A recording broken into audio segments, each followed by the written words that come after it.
Hello guys, എല്ലാവർക്കും പുതിയൊരു വീഡിയോയിലേക്ക് വീണ്ടും സ്വാഗതം. ക്രിസ്ത്യാനോ റൊണാൾഡോയുടെ പോർച്ചുഗലിലെ ഗ്രൂപ്പ് സ്റ്റേജിന് ശേഷമുള്ള ആ ഒരു നോക്കൗട്ട് റൂട്ടിനെ കുറിച്ചാണ് നമ്മൾ ഇന്നത്തെ വീഡിയോയിൽ നോക്കാൻ പോകുന്നത്. നോക്കൗട്ടിൽ അവർ ആരൊക്കെ നേരിടും, ഒരു മത്സരം ബാക്കി നിൽക്കുന്നുണ്ട് കൊളംബിയക്കെതിരെ, ശക്തരായ കൊളംബിയക്കെതിരെ. ഗ്രൂപ്പിലെ ഏറ്റവും ഒരു മികച്ച മത്സരമാകാൻ പോകുന്ന ഒരു മത്സരം തന്നെയായിരിക്കും പോർച്ചുഗൽ വേഴ്സസ് കൊളംബിയ.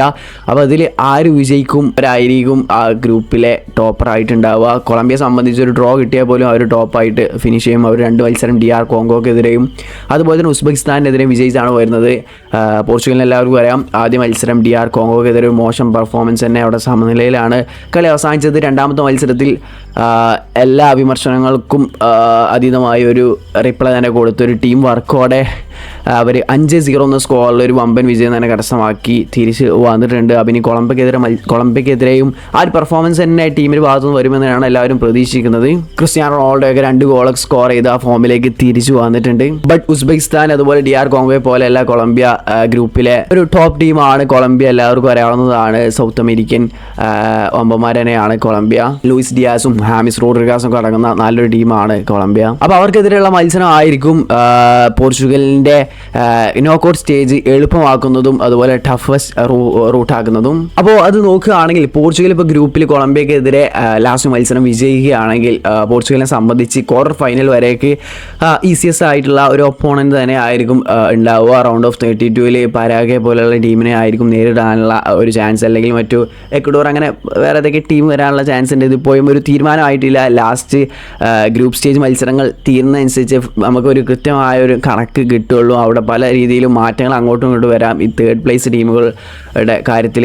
അപ്പോൾ അതുകൊണ്ട് പല മാറ്റങ്ങളും വരാം. പിന്നെ റൗണ്ട് ഓഫ് 16ലേക്ക് കടക്കുകയാണെങ്കിൽ ബെൽജിയം പോലുള്ള ടീമുകളാവും ഒരുപക്ഷെ വരാനുള്ള സാധ്യതകളുള്ളത്. ബെൽജിയത്തിൻ്റെ കാര്യമാണെങ്കിൽ ഇപ്പോഴും ഒരു തീരുമാനമായിട്ടില്ല. അവർ നല്ലൊരു രീതിയിലല്ല ഇപ്പോൾ നിലവിൽ ഗ്രൂപ്പിൽ നിൽക്കുന്നത്. 3ാം സ്ഥാനക്കാരായിട്ടാണ്. യൂറോപ്പിലെ ഒരു മോശം സൈഡായിട്ടാണ് ഇപ്പോൾ നിലവിൽ അവർ പെർഫോം ചെയ്തുകൊണ്ടിരിക്കുന്നത് വേൾഡ് കപ്പിൽ. മത്സരം പോലും വിജയിച്ചിട്ടില്ല. 2 മത്സരവും ഡ്രോയിലാണ് കലാശിച്ചത്. ഇനി ന്യൂസിലൻഡിൻ്റെതായിട്ടുള്ള ലാസ്റ്റ് മത്സരം ബെൽജിയത്തിനുണ്ട്. അപ്പോൾ അതിനനുസരിച്ചായിരിക്കും അവർ ഗ്രൂപ്പിൽ നിന്ന് കയറോ എന്നുള്ളത് തന്നെ തീരുമാനമാവുകയുള്ളൂ. പിന്നെ അത് കഴിഞ്ഞാൽ ക്വാർട്ടർ ഫൈനലിൽ എല്ലാവരും കാത്തിരിക്കുന്ന നടക്കുകയാണെങ്കിൽ ഫുട്ബോൾ ലോകം തന്നെ ഉറ്റുനോക്കുന്ന ഒരു മത്സരമായ പോർച്ചുഗൽ വേഴ്സസ് അർജന്റീന മത്സരം. അപ്പോൾ ഇങ്ങനെയായിരിക്കും പോർച്ചുഗൽ കൊളംബിയക്കെതിരെ വിജയിക്കുകയാണെങ്കിൽ നോക്കൗട്ട് മത്സരങ്ങൾ കാര്യങ്ങളൊക്കെ വരാൻ പോകുന്നത്. ഇനി പോർച്ചുഗൽ കൊളംബിയക്കെതിരെ തോൽക്കുകയോ സമനിലാവുകയോ ചെയ്യുകയാണെങ്കിൽ വരാൻ പോകുന്ന മാച്ചുകൾ എങ്ങനെയാണെന്ന് വെച്ചാൽ റൗണ്ട് ഓഫ് 32-ൽ ഇംഗ്ലണ്ടിനെ നേരിടേണ്ടി വരും. അപ്പോൾ ഒരു വമ്പന്മാരാണ് ഈ ഒരു ഫിഫ വേൾഡ് കപ്പ് 2026-ലെ ഫേവറേറ്റ്സിൽ ഒന്നാണ്.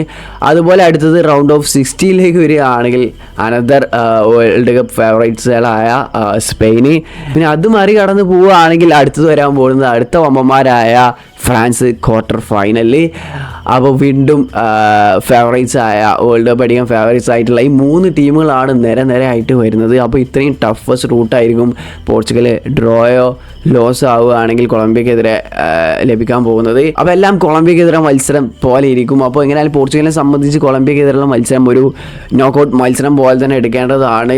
തോറ്റാൽ വലിയൊരു പണി തന്നെയാണ്. എന്തായാലും ഇപ്പം നമ്മൾ ഇങ്ങനെയൊക്കെ പറയുകയാണെങ്കിൽ വേൾഡ് കപ്പ് അടിക്കുന്ന എല്ലാ ടീമിനെ പരാജയപ്പെടുത്തിയാൽ അടിക്കാൻ പറ്റുള്ളൂ, അതൊക്കെ ശരിയാണ്. ബട്ട് ഒരു ടഫസ്റ്റ് റൂട്ട് ഇതേപോലെ തുടക്കത്തിൽ തന്നെ ലഭിക്കുന്നതായിട്ട് നല്ലത് കുറച്ച് ഈസിയസ് ആയിട്ടുള്ള ഓപ്പോണൻറ്റിനെ ഫേസ് ചെയ്ത് മുന്നോട്ട് പോകുന്നതായിരിക്കും ബെറ്റർ എന്നാണ് തോന്നുന്നത്. എന്താണ് നിങ്ങൾക്ക് തോന്നുന്നത്? എന്തായാലും കൊളംബിയക്കെതിരെ പോർച്ചുഗൽ വിജയിച്ച് കിടക്കുമോ?